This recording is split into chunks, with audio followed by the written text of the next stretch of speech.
बिस्मिल्लाहिर्रहमानिर्रहीम अस्सलाम वालेकुम वेलकम बैक। और जनाबे वाला आज हमारा लेक्चर नंबर 18 है। लेक्चर नंबर 18 का ट्राई 2 चल रहा है। ठीक है, पहला ट्राई किया, पूरा 45 मिनट बोलता रहा, बाद में एहसास एहसास क्या हुआ पता नहीं, सॉफ्टवेयर में मेल फंक्शनिंग होगी। I am not taking a blame on me today. अच्छा जी, शुरू करते हैं आज दोबारा। तो हम लोगों ने अगर रिवीजन के पॉइंट ऑफ व्यू से देखे तो आपको मेरे ख्याल में अब तक ये पता चल गया है कि एपीआई क्या है, एपीआई का फंक्शन क्या है, और दूसरा काम ये कि विंडोज सब सिस्टम फॉर लिनक्स क्या काम करती है। आपको एचटीटीपी के हेडर्स का पता चल गया। ठीक है, तो अब हम आगे चलते हैं और आज का लेक्चर जो हमारा है वो is more about restful API की यूजेज क्या और हम उसको लेवरेज कैसे करेंगे, हम उसे यूज़ कैसे करेंगे। तो उसका केस सिनेरियो ये है कि सिस्को के पास ना एक सैंड बॉक्स एनवायरनमेंट है जो सिस्को देती है, और उसमें सिस्को ने ना डीएनए सेंटर लगाया हुआ है। ठीक है, डीएनए सेंटर लगाया हुआ है और हम उस डीएनए सेंटर को एपीआई करेंगे यूजिंग पाइथन। ठीक है, और पाइथन या यूजिंग अवर पोस्टमैन प्रो। ठीक है, पोस्टमैन के ज़रिए।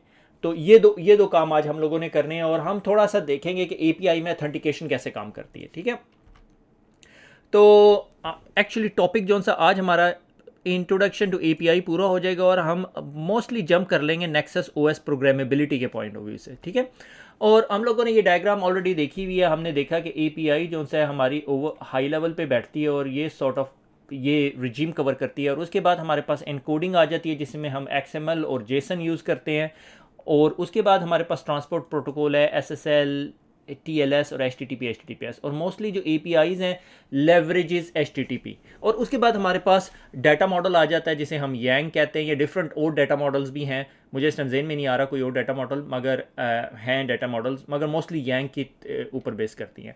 हम अगर टिपिकल रेस्टफुल एपीआई की जो रिक्वेस्ट देखें वो ये है कि एक क्लाइंट की मशीन है और वहाँ पे वो क्रिएट, रिट्रीव, अपडेट और डिलीट, जिसे हम रेस्ट के वर्ब भी कहते हैं या एचटीटीपी के वर्ब भी कहते हैं, जिसमें create, read, update and delete का काम करता है। वो ये कर रहा है, एचटीटीपी की पोस्ट कर रहा है किसी एपीआई सर्वर एंड की जिसने एपीआई खोली हुई है, और डिवाइसेस और पेलोड, और उसको क्रिएट करना चाह रहा है।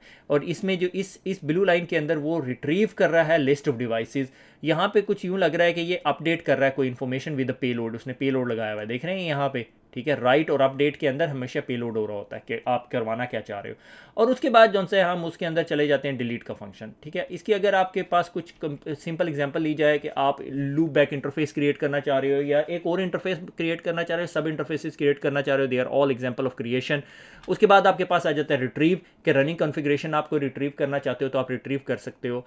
अपडेट करना चाहते हो कि आईपी एड्रेस अपडेट कर रहे हो, राउटिंग टेबल अपडेट कर रहे हो। ठीक है, और इसी तरह जो है डिलीट, आप राउट डिलीट करना चाह रहे हो, इंटरफेस डिलीट करना चाह रहे हो, इंटरफेस डिलीट तो नहीं होता मेरे ख्याल में। ठीक है, तो जो भी आप डिलीट करना चाहते हो आप वो यूज़ कर सकते हो। Question most commonly exam question है कि रेस्टफुल एपीआई कौन सा कॉमनली प्रोटोकॉल यूज़ करती है, और आंसर इज एचटीटीपीएस। अच्छा, अब इसके बाद ना हम लोग एक और लेवल पे चले जाते हैं, which are three of the constraint help to understand REST. कि अगर आपने रेस्ट एपीआई कहीं यूज़ करनी है तो आपको कंस्ट्रेंट है कि number one, client server infrastructure environment होना चाहिए, कि एक आपके पास क्लाइंट है और एक आपके पास सर्वर है। अच्छा, अब उसके अंदर एक चीज़ ये होती है कि अगर आपका कोई क्लाइंट सर्वर से अथेंटिकेट करता है ना, तो सर्वर अपने पास उसकी सेशन जनरेट कर लेता है। ठीक है, और एलोकेटेड कर देता है रिसोर्सेज, तो दोबारा यूज़र जब आता है उसे बार बार अथेंटिकेट करवाने की ज़रूरत नहीं पड़ती। अच्छा, अब मसला ये है कि रेस्ट जो सा है या एपीआईज, जो रेस्ट एपीआईज हैं, are not connection oriented, they are connectionless. तो उसकी वजह ये होती है कि हर दफ़ा जब कनेक्शन में जाते हैं तो उनको अपना यूज़र नेम पासवर्ड हर दफ़ा देना पड़ता है। That's a disadvantage. मगर इसको कैसे हैंडल करता है we will talk about it. और यूनिफॉर्म इंटरफेस, कि ये ना हो कि चार आउटपुट अगर एक कमांड की आ रही हैं तो अगली दफ़ा 5 आउटपुट आ रही हो, तो यूनिफॉर्मिटी चाहिए होती है। तो ये 3 चीज़ें आपके लिए बहुत बहुत इंपॉर्टेंट हैं when you are architecting anything around APIs. सही हो गया। अब जो इंपॉर्टेंट टॉपिक है, अब अराउंड एपीआई को कनेक्ट करना है तो हमें अथेंटिकेट कराना पड़ेगा, और अथेंटिकेट कराने के 2 तरीक़ेकार हैं। तरीक़ेकार 1 इज़ अ बेसिक अथेंटिकेशन, जिसमें आप क्या करते हो, आप यूज़र नेम पासवर्ड को पकड़ते हो और उसको बेस 64 कर देते हो। बेस 64 हमारी एनकोडिंग टेक्निक है। सही है, क्या उसकी मैं एग्जांपल देता हूँ कि अगर आपने किसी यूज़र नेम पासवर्ड को बेस 64 कन्वर्ट करना है, बेस 64 डिकोडर, तो मेरे पास ये यहाँ पे एक यूज़र नेम पासवर्ड है जो मैंने सिस्को से लिया हुआ है और उसको मैं डिकोड कर रहा हूँ। सही है, और ये मेरी डिकोडिंग है, ये बेस 64 है, और मैंने इसको जब डिकोड किया तो ये मेरे पास आ गया DevNet user colon Cisco 123 exclamation. ये सिस्को का डेवनेट एनवायरनमेंट का यूज़र नेम पासवर्ड है। ठीक हो गया। तो ये इनकोड कर लेता है। इनकोडिंग अब अभी सवाल ये पैदा होता है यार, ये इन्हें इनकोड करने की ज़रूरत क्यों पड़ती है? क्योंकि इसमें कोई ऐसे करैक्टर हो सकते हैं जो HTTP के साथ इशू करें, तो इसलिए हम इन्हें इनकोड कर लेते हैं। मगर encoding is not an encryption at any case. अभी हैशिंग को वक्ती तौर पर आप लोग भूल जाएंगे, यहाँ पर मैंने लिखा हुआ है मगर डायग्राम में नहीं था। और अब जब इनकोडिंग हो रही तो it's is very very important कि ये जो कम्युनिकेशन है, base communication, it should be on HTTPS। इसलिए हमेशा कहते हैं कि API की जितनी कम्युनिकेशन हो ना, वो सारी की सारी HTTP बेस्ड होनी चाहिए, ताकि उसके अंदर जो भी कम्युनिकेशन जा रही है वो डिक्रिप्ट ना हो सके, यानी डीकोड ना हो सके। अच्छा, अब दूसरी टाइप ऑफ कम्युनिकेशन, तो आजकल ये बेस कम्युनिकेशन बहुत कम यूज़ होती है HTTP के अंदर, ठीक है। अब हम आ जाते हैं अगले level, which is a token based authentication, ठीक है, ये टोकन बेस्ड कम्युनिकेशन। इसके ये जो से एरोज गलत लगे हुए हैं सिस्को के डायग्राम में, तो इसको इग्नोर कर लें कि यूज़र जो सा है कहता है hey I am making an API request, I need a token and here are my credential. तो API जो सी है वो उसको क्लाइंट जो सा है अब सर्वर को क्रेडेंशियल भेजता है। अब सवाल ये पैदा होता है क्रेडेंशियल कैसे भेज रहा है? इसी तरह भेज रहा है जिस तरह बेस में भेज रहा था, कोड करके, कभी हैश करके, डिपेंडिंग अपॉन द सिनेरियोस। और उसके बाद जो सा है बदले में उसे टोकन मिल जाता है। जब टोकन मिल जाता है वो API की रिक्वेस्ट करता है, और हर दफ़ा अपने पास जो टोकन उसे इशू हुआ होता है उस टोकन को अपने हेडर में डाल के बार बार भेजता रहता है। कभी भी जो इस तरह की बेस 64 की वैल्यू है कभी भी URL के अंदर नहीं डाल के भेजी होती, क्योंकि कहीं लॉग हो रही है, अगर वो लॉगिंग कर रहे हैं या आपकी फायरवॉल के इंजीनियर लॉगिंग कर रहे हैं, उसके पास सारों के पासवर्ड आते हैं। मुझे एक दफ़ा याद है कि मैं एक दफ़ा फायरवॉल के लॉग्स पढ़ रहा हूँ, तो मैंने देखा HTTP का हेडर जा रहा है, HTTP की URI जा रही है, ठीक है, जो URL है, और उसके अंदर जो सा है बेस 64 डिकोडेड जो सा इनकोडेड यूजर नेम पासवर्ड है। तो we enjoy doing this type of thing. अभी हम सिक्योरिटी के अंदर एकदम जो सा 500 फीट डीप चले गए, तो हमें बाहर निकलना पड़ेगा, ठीक है। तो आपको बस ये बताना था कि पहले आपको ऑथेंटिकेट कराना पड़ता है, फिर आप जो ऑथराइजेशन की आपको मिलती है, जो आपका टोकन होता है वो आपको ऑथराइजेशन देता है, और वो टोकन की डिपेंड करता है उसकी लाइफ कितनी है। वो आपके जो सर्विस प्रोवाइडर जो सर्विस दे रहा है इस बंदे ने डिसाइड की होगी कि इसको रेट लिमिट करना है, ये टोकन इतनी दफ़ा मेरे पास ये रिक्वेस्ट कर सके, जितनी दफ़ा रिक्वेस्ट करेगा उसकी कुछ API सर्विसेज ऐसी हैं जो आपसे पैसे लेती हैं कि आपने कितनी API रिक्वेस्ट की है, ठीक है। अच्छा, उसके अंदर फिर आपके पास 3-4 टर्म आ जाती है कि जब आप टोकन्स की बात करते हैं एनवायरनमेंट के अंदर, तो आपके पास एक टर्म आती है OAuth, which is an open standard 2.0 है ये ऑथेंटिकेशन का। ये टोकन ऑथेंटिकेशन के लिए यूज़ होता है, और कुछ जगहों पे आप लोग SAML भी यूज़ करते हो, मगर SAML is like very very rare deployment. But जहाँ आप मोबाइल ऐप्स के साथ ऑथेंटिकेशन कर रहे हो और बैक एंड पे APIs यूज़ कर रहे हो, तो वहाँ पर आपकी OAuth यूज़ होती है। अच्छा, सवाल ये पैदा होता है कि क्या मैं इसकी प्रैक्टिस कहाँ करूँगा? तो जनाबे वाला, प्रैक्टिस की कोई परेशानी की बात नहीं है, क्योंकि Cisco is being very kind. उसने आपको सैंडबॉक्स एनवायरनमेंट दिया हुआ है। अगर आप सिस्को के सैंडबॉक्स में जाएंगे तो आपके पास जो सा है DNA सेंटर पड़ा हुआ है, उसका URL मैं आप लोगों के साथ शेयर कर दूंगा, और ऑथेंटिकेशन हम लोग कर सकते हैं। अच्छा, अब अगली एक इंपॉर्टेंट टूल जो आज हमने बहुत इंपॉर्टेंटली पढ़ना है, इस कॉल्ड पोस्टमैन। पोस्टमैन क्या करता है? जिस तरह आपको याद है, हमने लास्ट लेक्चर में कर्ल यूज़ किया था वेबसाइट को ब्राउज करने के लिए और डिफरेंट फंक्शंस परफॉर्म करने के लिए। इसी तरह पोस्टमैन जो सा आपका GUI टूल है और REST API कंज्यूम करने में हेल्प देता है, और आप API पे काम करके उससे कोड प्रोड्यूस कर सकते हैं पाइथन का, और पाइथन के अंदर यूज़ कर सकते हो। That is what it do. So let's jump into our lab time, क्योंकि lab is very very important, ठीक है। तो सबसे पहले मैं आपको बताता चलूँ कि पोस्टमैन आपने इंस्टॉल करना है। मैं आपको नहीं बता रहा कि पोस्टमैन कैसे इंस्टॉल करना है। पोस्टमैन की वेबसाइट पे जाएं, वहाँ पे इंस्टॉल हो जाता है, और वहाँ पे जाने के बाद आप क्या कर सकते हो? आप सबसे पहले करते हो कि से फॉर एग्जांपल मैं चाहता हूँ urdu itacademy.com, और मैं गेट का वर्ब यूज़ कर रहा हूँ। यहाँ पे get, put, post, patch, head, क्या कुछ है, ठीक है। जितने मैंने 4 बताए तो उससे ज़्यादा है।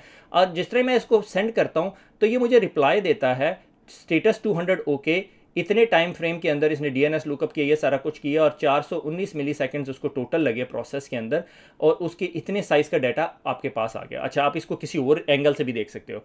ऑथराइजेशन हमें रिक्वायर्ड नहीं थी। हेडर के अंदर हमने ये सारी वैल्यूज़ भेजी थी। बॉडी, ये हमारी बॉडी आ गई, ठीक है, और ये प्री रिक्विजिट स्क्रिप्ट और टेस्टिंग, ये सारा कुछ है, ठीक है। और ये आपके पैरामीटर्स हैं कि अगर आपने कोई पैरामीटर्स भेजने हो कमांड के साथ तो आप भेज सकते हो। आप अगर बॉडी के अंदर कोई चीज़ डाल के भेजना चाहते हो क्यूरी के अंदर, तो आप यहाँ बॉडी के अंदर इंफॉर्मेशन लिख के डाल सकते हो, ठीक है। और ये आपके हेडर्स हैं, सही हो गया। और ये अगर आपने कंटेंट्स को रॉ देखना है, और ये आपको हेडर रिप्लाई में जब आते हैं, तो आप जब ये आपको रिप्लाई आया है तो ये आपका रिप्लाई, और इसके अंदर आप देखें कि मुझे जो सा है इसने Cloudflare से रिप्लाई आ रहा है, क्योंकि उर्दू IT अकेडमी के फ्रंट एंड पे Cloudflare पड़ा हुआ है। इसको आप डिटेल से बैठ के तसल्ली से देख सकते हैं, सही हो गया। अच्छा, इस टूल के अंदर बहुत सारे सेटिंग्स ऑप्शन हैं कि आप यहाँ पे सेटिंग में जाके आप अगर चाहते हैं SSL सर्टिफिकेशन वेरिफिकेशन डिसेबल करना चाहते हो तो आप डिसेबल कर सकते हैं, और थीम शॉर्टकट डाटा सारा कुछ है। We are not doing a Postman training, ठीक है। और इसके अंदर आपके पास मल्टीपल वर्क प्लेसेस भी बन सकती है। आप अपने पर्सनल तौर पे आप उर्दू IT की टीम के साथ, अगर हम 4-5 डेवलपर मिलकर काम कर रहे हैं तो आप टीम प्लेस बना सकते हैं और आपस में शेयर कर सकते हैं। लाइक उर्दू IT जनरल जो टीम प्लेस है, मैंने उसको कहा कि मैंने ये शेयर करनी है किसी को, तो मैं इन्वाइट कर सकता हूँ किसी बंदे को थ्रू एन ईमेल या जनरेट अ लिंक, ताकि वो आके मेरे इस एरिया के साथ मेरे इस वर्क प्लेस में काम कर सके, ठीक है। बहरहाल मैं will go back to our personal, और ये यहाँ पर मेरे पास हिस्ट्री है जो मैंने अभी तक ये सारी कमांड्स चलाई हुई हैं। आप इस हिस्ट्री को क्लियर भी कर सकते हो, रन भी कर सकते हो, री रन भी कर सकते हो। सही हो गया। अभी मुझे ये सारी चीज़ें क्लियर कर लेने दें, ठीक है। डोंट सेव और डोंट सेव, ठीक है। अच्छा, उसके बाद आपके पास कलेक्शंस आ जाती हैं। कलेक्शंस क्या कि आप डिफरेंट किस्म के APIs जो सी आप यूज़ करना चाहते हैं, ठीक है। इन ये कलेक्शन जो सी आपकी बिल्ट इन टेम्पलेट्स में पड़ी हुई होती हैं। अगर आप यहाँ न्यू का बटन दबाएं तो ये यहाँ पर आपके create new, request, collect, environment, monitor सारा कुछ है। We are not going into this detail. API की documentation is very very helpful. आप यहाँ टेम्पलेट पे जाओ और आप यहाँ पे चाहें कि मैं सिस्को से रिलेटेड जितने टेम्पलेट्स पड़े हुए हैं वो देखना चाहता हूँ, ठीक है। तो जिस तरह आप सिस्को लिख के एंटर करेंगे यहाँ पर आपको सिस्को के दे देगा। इसकी वजह ये है कि मैंने यहाँ पे ये सिस्को के टेम्पलेट दे दिए, सिस्को ACI के स्क्रिप्ट्स, ठीक है। सिस्को सिक्योरिटी की APIs, जिस तरह मैं इसको सिस्को सिक्योरिटी API करके रन इन पोस्टमैन करूँगा, ये पोस्टमैन में लोड हो जाएंगे। ये सिक्योरिटी की APIs है, ठीक है। लाइक फॉर एग्जांपल अगर आपके पास एम्प फॉर एंड पॉइंट लगा हुआ है, एम्प सिस्को की सिक्योरिटी प्रोडक्ट है जो एंड पॉइंट प्रोटेक्शन की है, अगर आप उससे क्यूरी करना चाहते हैं कोई information like number of computers, तो आपको यहाँ पे क्लाइंट ID देनी पड़ेगी, API की की देनी पड़ेगी और होस्ट देना पड़ेगा, और ये आपको कंप्यूटर्स की लिस्ट ला के दे देगा। सही हो गया। ये आपकी बनी बनाई API टेम्पलेट्स पड़े हुए हैं जो आप यूज़ कर सकते हैं। That's very very high level. अगर आपको सिस्को SD-WAN की ऑथेंटिकेशन लाइक फैब्रिक डिवाइसेस देखनी है और डिवाइस के स्टेटस चेक करने हैं तो ये आप यूज़ कर सकते हैं, ठीक है। इसी तरह जैसे फॉर एग्जांपल अम्ब्रेला है, सिस्को का ये इन्वेस्टिगेट API अम्ब्रेला है, और ये आप जिस तरह इसको गेट करेंगे, ठीक है, इसमें आपको कोई वैल्यू नहीं डालनी पड़ रही मगर ऑथराइजेशन, ठीक है। अनऑथराइज्ड है, मेरे पास ऑथराइजेशन नहीं है। ऑथराइजेशन मुझे कैसे मिलेगी? जब तक मैं टोकन नहीं लेकर आऊँगा। टोकन लेने के लिए प्रॉब्लम मैं सिस्को को पे करूँगा, सिस्को मुझे टोकन देगी, वो टोकन मेरे लिए 1 साल के लिए वैलिड है, 2 साल के लिए, 10 साल के लिए, जितने अरसे के लिए भी, ठीक है। और अक्सर दफ़ा ये होता है कि आप पाइथन के स्क्रिप्ट के अंदर 2 प्रोसेस लिखते हो। नंबर 1 ऑथेंटिकेट करे और ऑथराइजेशन टोकन ले ले, ठीक है। और फिर उसके बाद ऑथराइजेशन टोकन यूज़ करेगा, ऑथेंटिकेशन फाइल नहीं यूज़ करेगा, यूज़र नेम पासवर्ड। इसी तरह थ्रेट ग्रिड सिस्को का है, रिक्वेस्ट रिपोर्ट, अगर कोई आप रिपोर्ट चाहते हो, मगर देखो ये देख रहे हो यहाँ पे ये वैल्यू नहीं है उसके पास, क्योंकि ये वैल्यू आपने देनी है, सही है। API की भी आपने देनी है। यहाँ तक आई होप आपको समझ आ गई होगी कि APIs को लेवरेज यूज़ करने के लिए आप ये कंज्यूम करने के लिए आप पोस्टमैन यूज़ करते हैं, ठीक है। अच्छा, इसके अंदर बूट कैंप का भी ऑप्शन है कि अगर आप इस पर क्लिक करें तो ये आपको बूट कैंप लेके जा सकता है। API की डॉक्यूमेंटेशन, मॉनिटरिंग, कोलैबोरेशन सारा कुछ, मगर that is up to you. Once again जिस तरह मैं आपको बता रहा हूँ कि हमारा मकसद आज API करना नहीं है, ठीक है, API को पढ़ना नहीं है। अच्छा, सिस्को का ये DNA सेंटर है, ये sandbox.com सिस्को DNA होम, ठीक है। ये सिस्को ने बड़ा काइंडली आप लोगों के लिए ओपन किया हुआ है, तो इसके अंदर APIs एनेबल हुई हुई हैं, सही है। और इसके पास जो सा है, आपके पास सिस्को DNA सेंटर के अंदर डिफरेंट किस्म की डिवाइसेस आपकी पड़ी हुई हैं, ठीक है। अगर आप नेटवर्क के अंदर चले जाएं तो कहाँ से जाएंगे? नेटवर्क हायरार्की, ग्लोबल, और ये ओइंग मिल्स, और इसके अंदर कुछ डिवाइसेस पड़ी हुई हैं। किधर पड़ी हुई हैं? अल्लाह भला करे, किधर है भाई? टेक सेंटर नहीं है, यहाँ नहीं आ रहा, ठीक है। API से ढूंढना आसान है एज़ कम्पेयर टू दिस। ये आपका प्रोविजनिंग इंटरफेस है, ठीक है। टेक फ्लोर 1 लोड नहीं हो रहा, ठीक है। ये ऑल डिवाइसेस हैं। अगर मैं यहाँ ग्लोबल में जाऊँ, ये आपकी डिवाइसेस आ रही हैं, ठीक है। आपके पास राउटर है, स्विचेस हैं, हब्स हैं, 1 2 3 4 5 तकरीबन डिवाइसेस हैं आपके पास यहाँ पे, ठीक है। कितने राउटर हैं, कितने स्विचेस हैं, कितनी APs हैं, कितनी WLC हैं, हमारे नहीं है। फिर आपका एश्योरेंस बिट आ जाता है, मगर हम DNA नहीं पढ़ रहे, सही है। आपके राउटर जो सा 100% उसकी हेल्थ है, ठीक है। डिस्ट्रीब्यूशन एक्सेस लेयर की इतनी % हेल्थ है। तो ये हमने DNA सेंटर को हमने API के ज़रिए ये इंफॉर्मेशन गैदर करनी है, ठीक है। हमने क्यों गैदर करनी है, that's a totally different discussion. तो सबसे पहले हमें क्या करना होता है, हमें URL पे जाना होता है, ठीक है। हम कहते हैं मेरे पास ये URL है, ठीक है, मगर URL पे जाने से पहले हमें क्या करना पड़ेगा, पहले एक ऑथेंटिकेशन करवानी पड़ेगी ताकि हमारे पास टोकन आ जाए। जिस तरह हमने टोकन की रिक्वेस्ट की है, ये नॉर्मली टोकन की रिक्वेस्ट जो सी है ना, ये गेट रिक्वेस्ट नहीं होती, ये पोस्ट रिक्वेस्ट होती है। जिस तरह ही मैं पोस्ट रिक्वेस्ट करूंगा और मैं सेंड का बटन दबाऊंगा, ये कहेगा authentication has failed, no credentials are provided. भैया क्रेडेंशियल तो दो टोकन लेने के लिए।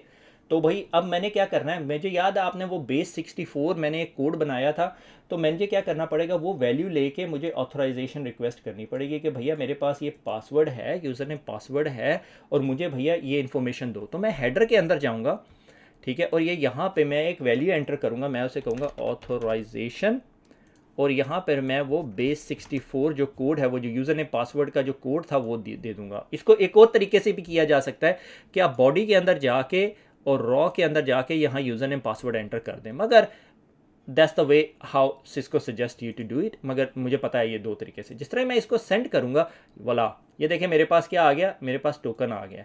ये मेरा सिक्योरिटी टोकन है जिसको मैं बार बार यूज़ करूँगा। सही है, इसको मैं कॉपी कर लेता हूँ। इसको कॉपी क्यों कर रहा हूँ, क्योंकि अब मैंने जो अगली कमांड्स इसको भेजनी है वो पोस्ट की नहीं होंगी, वो गेट की होंगी। तो मैं इसको अपने पास एहतियातन सेव रखता हूँ, क्योंकि अगर मुझे इस पे काम करते हुए 2 घंटे गुजर जाए, मैं लंच पे चले जाऊँ, वापस आऊँ, ये टोकन एक्सपायर हो गया तो क्या करेंगे। ठीक है, मैं दोबारा इस कमांड को एग्जीक्यूट कर लूँगा। सही हो गया।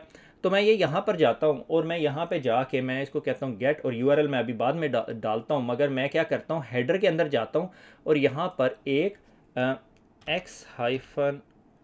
Auth hyphen token. ठीक है, ये नॉर्मली आप जब एपीआई की गाइड पढ़ते हैं ना, उसमें लिखा हुआ होता है। मैंने यहाँ पे टोकन रख दिया। अब ये मुझे क्यूरी करने देगा। सही है, बल्कि मुझे फ़न क्या करना चाहिए, यहाँ से टोकन डिस्ट्रॉय करके देखना चाहिए। सही है। अच्छा, अब हम क्या करते हैं, अब हम एक यूआरएल पे जाते हैं। ठीक है, वही जो हमारा यूआरएल है। ठीक है, सैंडबॉक्स डीएनए, क्या था हमारा, सैंडबॉक्स डीएनए सिस्को, यहाँ पे जाते हैं, सैंडबॉक्स डीएनए सिस्को। और अब हमने आगे क्या करना है, आगे तो मुझे पता ही नहीं है, बहरहाल मैंने ये क्यूरी रखी हुई है, नेटवर्क हाइफन डिवाइसेस। अब ये इन्फॉर्मेशन मुझे कहाँ से मिलेगी, ये इन्फॉर्मेशन आप जब सिस्को की या किसी भी वेंडर की डिवाइस पे जाएंगे ना, वो आपको बताएगा भैया ये काम करें। तो ये सिस्को डीएनए सेंटर का प्लेटफॉर्म है, और यहाँ पे मैं कहता हूँ कि अगर मैं चाहूँ कि मुझे नेटवर्क डिवाइसेस की लिस्ट चाहिए, तो आप इस पर क्लिक करें तो ये आपको बताएगा return the list of network devices, और रिटर्न में क्या कुछ देगा आपको, होस्ट नेम देगा, management IP address, MAC address, ये सारी इन्फॉर्मेशन आपको देगा। और इसमें आपको ये एग्जाम्पल भी देता है कि ये इस तरह की आउटपुट होगी, रिक्वेस्ट सक्सेसफुल 206, अगर क्या क्या आंसर, क्या क्या रिस्पॉन्सेज नहीं आए तो किस वजह से नहीं आए। ठीक है, तो हमें पता है ऑलरेडी इन तमाम इन्फॉर्मेशन का, क्योंकि मैं पढ़ चुका हूँ। ठीक है, और रिस्पॉन्स टाइम एप्लीकेशन जेसन में मिलेगा आपको रिस्पॉन्स। तो मैं क्या करता हूँ, मैं इसको कहता हूँ नेटवर्क डिवाइसेस। अच्छा, ये API V1 भी करके कर सकते हैं, और अगर आपने ये पूरी इन्फॉर्मेशन कॉपी करनी है तो ये यूँ भी कर सकते हैं। किधर गया भैया, DNA intent V1 network devices. तो इसको बल्कि यूँ करके देखते हैं, मैंने भी नहीं आज तक करके देखा, /API V1 network devices send करते हैं। और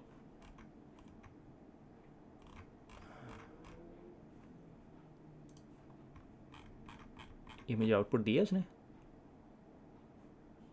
नहीं दी, ये आउटपुट नहीं है, आई वाज एक्सपेक्टिंग, बोला ये आउटपुट है।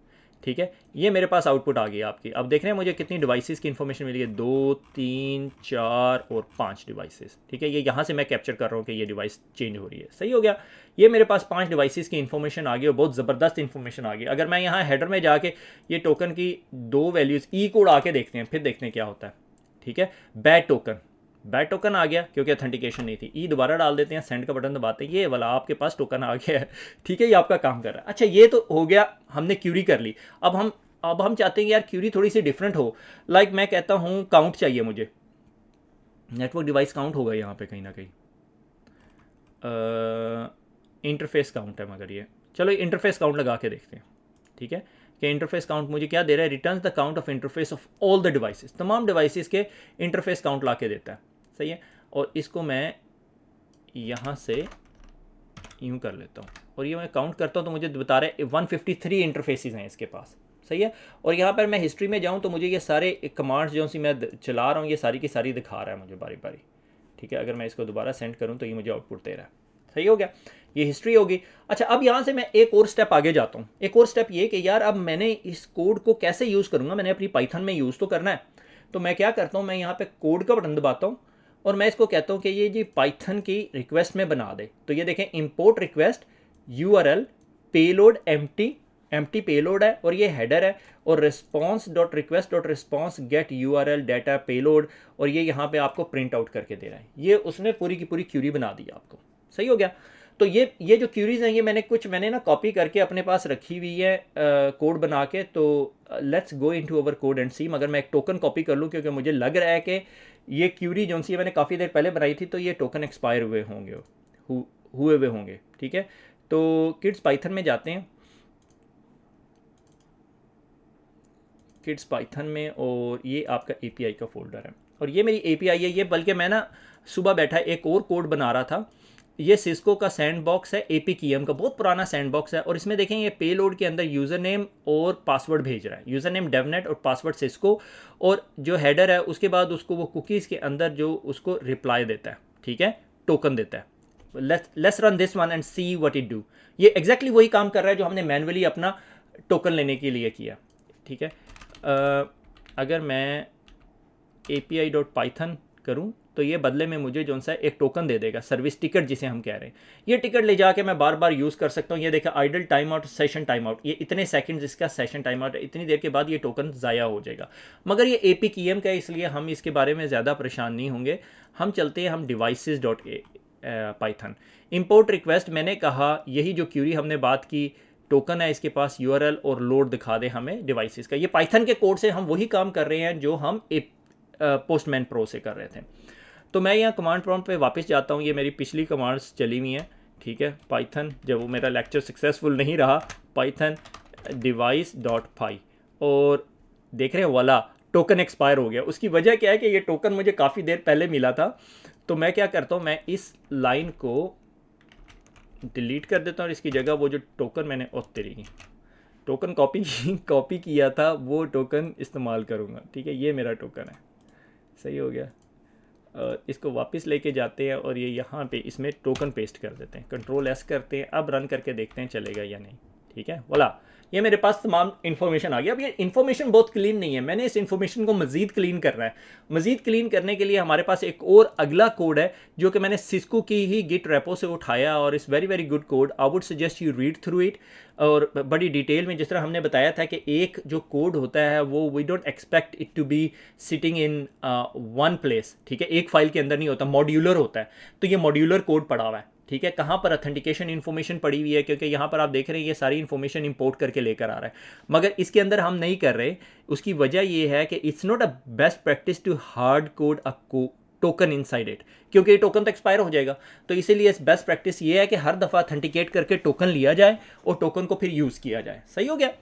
तो हम इस कोड से ये पता चल रहा है कि हमने एक ये यहाँ पे कोई फंक्शन मेथड, जो भी आप इसको कॉल करना चाहते हैं, हम लोग डिटेल में गए हुए हैं कि ये कोई क्लीन अप ऑपरेशन कर रहा है ये आपके लिए। ठीक है, और इंपोर्ट जो सा रिक्वेस्ट को इंपोर्ट करना बहुत लाजमी है, उसके बगैर नहीं है। अगर आपके पास रिक्वेस्ट इंस्टॉल नहीं हुई तो पिप करके इंस्टॉल रिक्वेस्ट कर लें। अच्छा, यहाँ पर हमने उसे बताया ये जनाबे वाला आपका URL है, और ये API की वैल्यू है V1 नेटवर्क डिवाइसेस, और यहाँ पर हमने ऑथेंटिकेशन टोकन दिया हुआ है। नॉर्मली आप क्या करते हो, एक और फाइल बना के उसमें ऑथेंटिकेशन करवा के उसके वेरिएबल पास करते हो यहाँ पे टोकन का, और उसके बाद हमने उसको कहा हुआ है भैया ये तुम्हारी कंटेंट टाइप जो सी है जेसन है, ये हेडर हमने बिल्ड कर दिया, और हमने रिक्वेस्ट की है, रिस्पॉन्स दिया है, रिस्पॉन्स जो सा है सेव किया है इस वेरिएबल के अंदर, request dot gate URL header, header भी उठा के डाल दिया और URL भी डाल दिया। ये URL है, ये हेडर है, ये दोनों उठा के डाल दिए।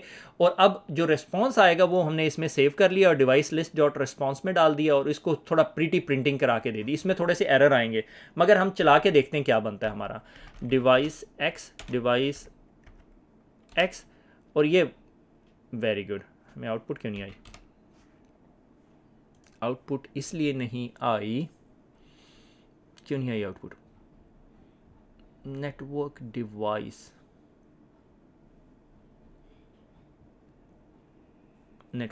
एक सेकेंड।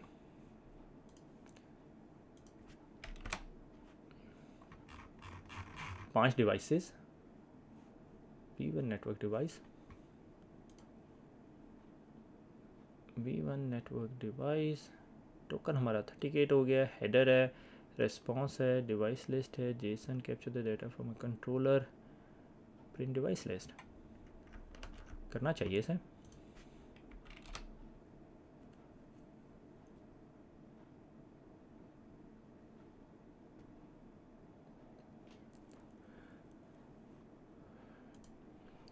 वापस रिज्यूम कर रहा हूँ मैं। मेरे ख्याल में मैं टोकन पेस्ट करना भूल गया था या क्या हुआ था। एनीवे तो मैंने जब इसको दोबारा रन किया तो मेरे पास ये आउटपुट आ गया और मेरे पास 1 2 3 4 डिवाइसेस आ रही है, पांचवी डिवाइस नहीं आ रही। ठीक है, वो इससे different discussion why the device is not coming और इसमें एरर क्यों आ रहा है। ठीक है, तो अच्छा ये कोड जो सा है ना, ये it's not 100% complete but it give you very very high level information. अच्छा, अब what I want you to do कि भाई ये जो कोड है ये एक्चुअली सिस्को ने प्रॉपरली अपनी इस रेपो पे रखा हुआ है। ठीक है, तो अगर आप इस रेपो में जाएं, रेपोजिटरी विच इज़ गिट के बारे में हम सेपरेट लेक्चर पढ़ेंगे। तो इसमें ये इसने 3 4 फाइलें बनाई हुई हैं, मेन फाइलें जो सी ये 4 और ये 5वीं फाइल है। तो हम सबसे नीचे वाली फाइल से क्विकली देखते हैं कि DNAC में क्या पड़ा हुआ है। इंपोर्ट OS किया हुआ और उसने देखे आपका URL डिफाइन किया हुआ है, पोर्ट नंबर डिफाइन की हुई है, यूज़र नेम डिफाइन किया हुआ है और पासवर्ड, सिर्फ उसने ये सारे काम किए हुए। ठीक है, अगर मैं वापस इस कोड पे चला जाऊँ और उसके बाद वो क्या कर रहा है, उसके बाद वो ये मेन कोड है, इसमें रिक्वेस्ट इंपोर्ट कर रहा है और ये सारी इन्फॉर्मेशन जो ये यूज़र नेम पासवर्ड वगैरह इंपोर्ट कर रहा है, टोकन की रिक्वेस्ट करता है, ये यहाँ पे उसकी टोकन की रिक्वेस्ट हो रही है और उसके बाद जौन सा है वो ये कोड को रन कर रहा है। अच्छा, उसके बाद ये हम इसको एक दफ़ा दोबारा एक स्टेप पीछे आते हैं और हम कहते हैं नेटवर्क डिवाइसेस। ठीक है, ये डिवाइस इंटरफेस है या नेटवर्क डिवाइसेस। अगर आपको नेटवर्क डिवाइसेस चाहिए तो get a list function define किया हुआ है, फिर उसके बाद यहाँ print device list function define किया हुआ है, टोकन डिफाइन किया हुआ है, टोकन ले लिया और उसके बाद उसे एग्जीक्यूट कर दिया, वो आउटपुट लेके उसे डिस्प्ले कर रहा है अब आपके पास। ठीक हो गया, तो ये इसका इस कोड का ये जो फंक्शन है कि अगर आपको नेटवर्क डिवाइसेस की इन्फॉर्मेशन चाहिए तो आप इसको रन करेंगे, अगर डिवाइस इंटरफेसेस की इन्फॉर्मेशन चाहिए तो इसको रन करेंगे। देखें ये यहाँ पर जो पैरामीटर पास ऑन कर रहा है वो नेटवर्क डिवाइसेस का और इंटरफेसेस का कहीं पे कर रहा होगा, इंटरफेसेस का भी इसको कर रहा है ये। ठीक है, ये यहाँ पे इंटरफेसेस का पैरामीटर पास कर रहा है और टोकन कॉल कर रहा है और टोकन यूज़ कर रहा है, रीयूज़ हो रहा है बार बार टोकन। ठीक है, और अगर टोकन एक्सपायर हो गया है तो वो क्या कर रहा है, वो रीअथेंटिकेट कर रहा है, वो ये वेट नहीं कर रहा है कि टोकन एक्सपायर हो रहा है। ठीक है, वो हर क्यूरी के अंदर रन कर रहा है। आप I would strongly suggest you इसको रन करके देखिएगा, it is very very important code. अगर आपको इस प्लेटफॉर्म की समझ नहीं आ रही गिट हब की, तो wait for our next lecture जिसमें हम डिटेल में इसके बारे में देखेंगे कि ये क्या काम करता है, हमारे कोड जिसके ऊपर अपलोड करेंगे और सारा कुछ। ठीक है, अच्छा, that brings us back to our slides I believe. Let's go back to our slide. तो slides में आज हमने मोस्टली क्या देखा कि हम लोगों ने लैब करके देखी। और अच्छा, इसके अंदर एक और चीज़ मैं आपको बताता चलूँ कि अगर आप इसमें पैरामीटर्स भी यूज़ कर सकते हो। से फॉर एग्जांपल अगर मैं ये यहाँ जाता हूँ और मैंने यहाँ पे क्यूरी की थी कि भैया मुझे जौन सा है लिस्ट ऑफ डिवाइसेस दिखा दो, ये इसने मुझे लिस्ट ऑफ डिवाइसेस दिखा दी। ठीक है, ये सारी की सारी मुझे डिवाइसेस दिखा रहा है।